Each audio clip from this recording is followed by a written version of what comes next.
Alright, guys, what a satisfying episode. First, with the car chase and Elle flipping the heck out of that van. I was just like, can't they drive around it? But like, it made for a cool moment, so I'm not gonna complain. Before I forget, Stranger Things will be moving from Sundays to Thursdays now, so you're getting an extra episode this week, and you get to see the season finale a little bit earlier, a couple days, 3 days, yeah. It's just to make my schedule work better going forward. This way, when season 3 comes out, we're going to go straight from Thursday to Thursday. Thursday's going on forever. Until season 3 ends, at least. And something I've really wanted for a while now with the show was for all three groups to start working together. The adults, the almost adults, the kids. But I was afraid that getting the kids involved would essentially mean benching them. And I was afraid that Jonathan and Nancy wouldn't be forthcoming with Hopper and Joyce because they were afraid they wouldn't be believed.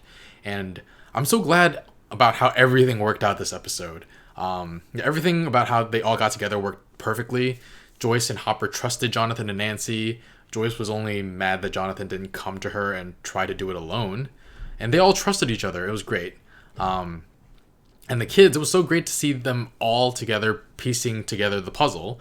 And the kids did most of the heavy lifting for that, honestly. Granted, they were the ones in contact with Elle, but it was just so satisfying. This felt like everything the season was building towards. And just every frustration we've had with all the characters not getting along just melted away as they realized they're all on the same side. Lucas and Elle gave heartfelt apologies to each other. Though Elle probably could have also apologized for throwing him like so far. Nancy was worried about Mike. He felt so awkward when she hugged him in relief, seeing he's okay. So it was nice. It's nice to see brothers and sisters getting closer again. They swear to be honest with each other, and he immediately lies about liking Elle. We saw you try to kiss her earlier in the episode, man. And Joyce. Yeah, Joyce was mad at Jonathan, not for fighting, or hitting a cop, or buying a crap ton of hunting gear, but for not coming to her so that they can save Will together. She's such a good mother. Oh my god, I can't take it. And speaking of which, the way she was with Elle, my heart melted. First, Elle couldn't find Will or Barb because she was too tired, too drained, and she goes off into the bathroom to cry because she wants to be helpful and feels like she isn't able to. I don't know if she's afraid for her own safety if she isn't able to help. I don't know if she's afraid that she can't be with the group anymore if she can't help. But yeah, Joyce calms her down in every way possible. She makes Elle's mental health and safety a priority.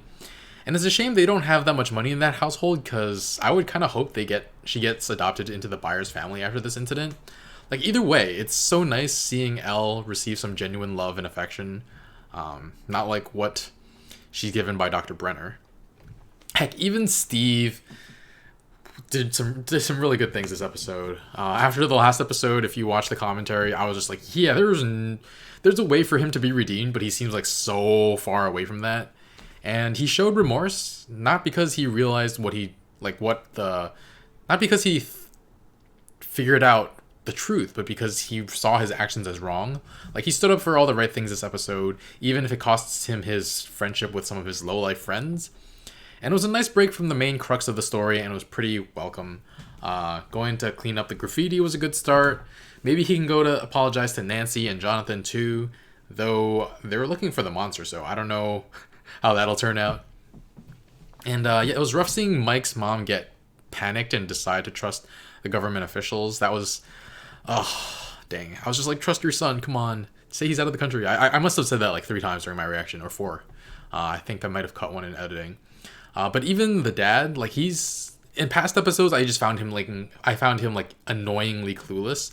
But in this episode, he was like comically oblivious. Like if our son had a girl sleeping in our house, we'd know about it.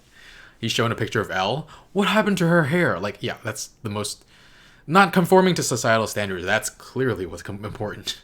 Our son with a girl, and oh my god, is she a Russian?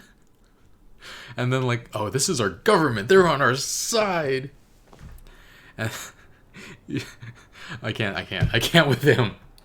And then the mom asking him, "Do you think Nancy's involved in all this?" I was like, no way. He is so stupid. It's amazing. I don't think he's gotten one thing right this entire season. And we got to see Scott Clarke, the teacher, trying to get it on. It was hilarious how Dustin got him to answer the questions about sensory deprivation tanks, What is this for? Fun. Why are you keeping this door of curiosity locked? Oh man, that was such a great scene. I can't. This episode was amazing. They couldn't just Google it. No internet back then, or I don't think so. At least not readily available. I don't know, to everyday people, to families. Yeah, I hope the kids get him a gift at the end of this to thank him for being an amazing teacher. They wouldn't have made it through this without him. Or I hope he finds out that what they were involved in. Do I? He might be proud that they helped with something so amazing and horrified that he enabled them to be put in danger, but I don't know.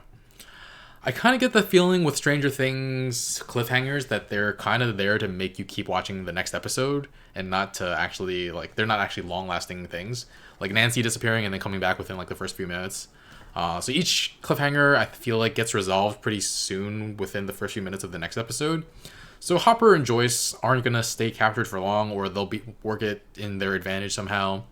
We'll find out Will is okay, probably, or okay-ish. But I can't wait to get to the juicier parts of this next episode.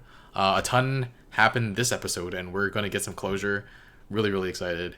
I'm going to give this episode a 9 out of 10. Again, super, super satisfying.